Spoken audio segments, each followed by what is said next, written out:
So the MagnetisMM-1 trial was a phase I study sponsored by Pfizer that was designed to evaluate the safety, pharmacokinetics, and pharmacodynamics of and efficacy of Elranatamab for patients with relapsed or refractory multiple myeloma. It's a humanized bispecific antibody that targets BCMA and multiple myeloma cells and CD3 on T cells.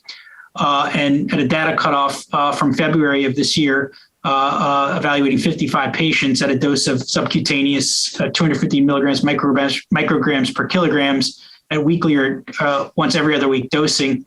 The therapy was found to be extremely effective in a patient group that had typically been very hard to treat, that is those with relapsed multiple myeloma. And also is introducing kind of a newer mechanism of action that's in investigation with a number of other agents as well. The efficacy data was very impressive with overall response rates of 64% and CR, stringent complete response, is up by 35%. And so these are numbers that were previously not seen in this patient group with other lines or available lines of therapy to this date.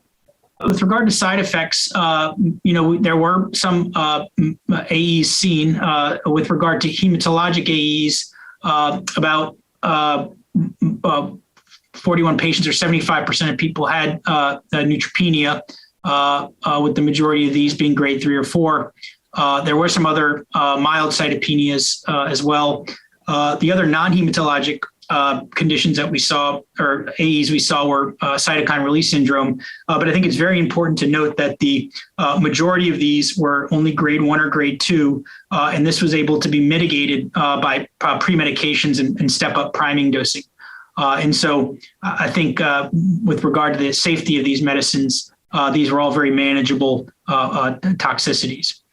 With regard to where these medications will fit in the armamentarium, at least based on this data, we know that for patients with multiply relapsed disease, triple refractory disease, that this is a very promising agent for these patients, able to induce remissions that we really, in depth and in duration, that we really weren't seeing with available agents.